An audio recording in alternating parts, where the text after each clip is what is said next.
आज परीक्षा पे चर्चा कार्यक्रम के दौरान देश के प्रधानमंत्री जो है वो बच्चों से रूबरू हुए। कितना फ़ायदा बच्चों को पहुंचेगा, कितनी शिक्षा में उठाव? देखिए, आज देश के लोकप्रिय प्रधानमंत्री हर बार परीक्षा से पहले देश के बच्चों से परीक्षा पर चर्चा करते हैं कि परीक्षाओं का जो तनाव बच्चे के मन मस्तिष्क पर रहता है, उस तनाव से उसको कैसे मुक्त किया जाए। इस तरह के सवाल इस परीक्षा में चर्चा पर आते हैं और प्रधानमंत्री जी उनका एक एक प्रश्न का जवाब देते हैं कि तनाव मुक्त होकर के परीक्षा की कैसे तैयारी करनी चाहिए। और एक परीक्षा नहीं, जीवन के हर मोड़ पर परीक्षा से बच्चों को, इंसान को गुजरना पड़ता है। हर मोड़ पर परीक्षा देनी होती है। तो इस तरह के प्रश्न बार बार आते हैं और प्रधानमंत्री जी बच्चों के मन से तनाव कैसे हो, तनाव मुक्त कैसे होकर वो परीक्षा दें, इस पर उनका मार्गदर्शन करते हैं, जिसका मैं समझता हूँ बहुत बड़ा असर बच्चों पर पड़ता है, बच्चों के अभिभावकों पर पड़ता है और शिक्षकों पर पड़ता है कि मन में जिस तरह भ्रम पाल लेते हैं और परीक्षा देने के बाद जिस तरह घर वालों को वो आज इस तरह का सवाल आया कि उनके मन में उम्मीदें जगा देते हैं क्षणिक राहत के लिए, तो उसका परीक्षा परिणाम आने के बाद क्या प्रभाव पड़ता है परिवार पर और खुद समय परीक्षार्थी पर, तो उसके बारे में भी आज उन्होंने बताया है। मैं समझता हूँ बड़ा ही ये मार्गदर्शन का काम करता है बच्चों के लिए भी, बच्चों के अभिभावकों के लिए भी।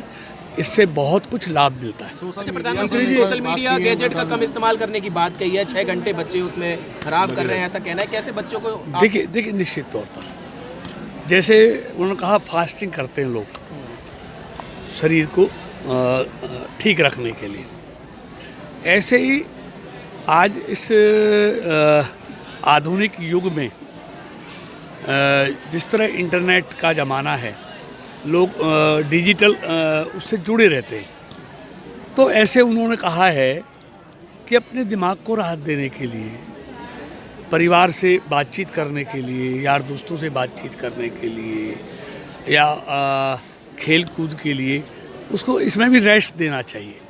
6 घंटे वो करके देखें, इस डिजिटल युग से दूर रह के देखें, तो उनको बहुत लाभ होगा। तो ये सुझाव उन्होंने दिया है बच्चों को आज, और बहुत बेहतरीन सुझाव है। मंत्री जी, कांग्रेस ने बीजेपी के 8 सालों को लेकर एक पम्फलेट जारी किया है जिसमें बीजेपी को भारतीय जुमला पार्टी बताया और तरह तरह के व्यंग कसे हैं, क्या कहेंगे इस बारे में? देखिए, सारा देश जानता है, देश का हर व्यक्ति जानता है कांग्रेस ने इस देश की इज्जत पर किस तरह घोटाले और भ्रष्टाचार कर इस देश के माथे पर कलंक लगाया, पूरी दुनिया में देश की प्रतिष्ठा को गिराया। जिस कांग्रेस के द्वारा देश में घोटालों में मंत्री जेल जाते रहे, देश का आर्थिक और सांस्कृतिक विकास रुक गया हो, आज ये बौखलाई हुई है, लोगों की ठुकराई हुई पार्टी है। अभी मैं सर्वे पे नहीं जा, लेकिन कल ही लेटेस्ट सर्वे आया है, सी वोटर का सर्वे। कांग्रेस कहाँ खड़ी है? पदयात्रा के बाद भी उसके जो प्रधानमंत्री का उम्मीदवार है उसकी लोकप्रियता का क्या पैमाना है कल, और आने वाला चुनाव फिर बता देगा कि देश किसके साथ है।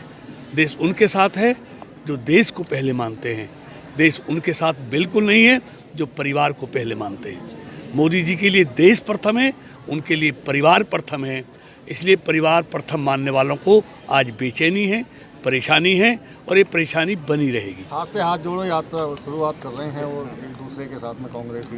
पहले कांग्रेसी आपस में एक दूसरे से हाथ तो जोड़ लें। अभी कल ही AK एंटोनी का बेटा सारे पदों से मुक्त हो गया, पहले अपने आप को जोड़ें।